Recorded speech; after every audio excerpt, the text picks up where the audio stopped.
Welcome to the Musa video blog. Recently, there have been a whole bunch of things happening in our life. There was this event, that event, and we were looking forward to this and to that, and we're working hard towards something else. It's just a whole bunch of stuff. And now, this week, I was reflecting back and saying, whoa, it already happened. All these things that for so long we were preparing for, looking forward to, expecting, they're all gone. Not gone, but they're in the past already. So it just made me think about how life just keeps moving forward so fast, and before you know it, you're already past that event that you've been looking forward to for so long. It reminded me of something that Chomas Avos, Studies of the Heart, speaks about. In one of his, we'll call it contemplations, reflections, and he says a person should make a reckoning with himself about what has gone by in his life. And sometimes life just goes by and we don't take a moment to think, where am I at? What have I done? Where I would like to be. And he says, if you haven't done it yet, start thinking about it. Don't let a day go by where you don't make this reckoning. And see, well, am I moving forward in my goals? And of course, we're talking about spiritual goals. We're not talking about succeeding in business or in your career. That's also important.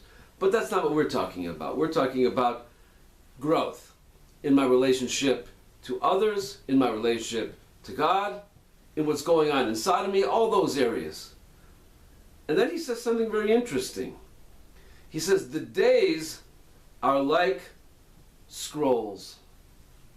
You can write in them whatever you decide, whatever you desire, and that's what will be recorded and be remembered. So that imagery is a very powerful imagery to me. Like every day, what we are essentially doing as we live through our day, we're writing in the book, we're writing our autobiography, and we're saying, this is what I did now, and the next moment this is what I did, etc., etc. And day after day, we're filling up the pages of our autobiography. So if we thought about it for a moment, like, what would I like it to say in my autobiography? Like, what kind of things would I want them to, if someone's going to read about my life, what would I want them to read? Well, of course I would want them to say, you know, he was a kind person, generous, considerate, thoughtful, someone who didn't just do things randomly, but had purpose to his life, someone who had a life of devotion, etc., etc. The many, many ideas that we would want to be said about ourselves. It's sort of like a tombstone. But what would we want said on our tombstone? Would we want it to be said on our tombstone? Here lies a man who drove a Jaguar. Here lies a woman who always wore high heels. That's not the kind of stuff that we once said. We want something more of substance. So every day when we live our lives, we are writing that book. We're writing our own autobiography. So it gives us something to think about. What I just did, or what I'm about to do, is this something I want in my book? If I don't, then I should edit it right now.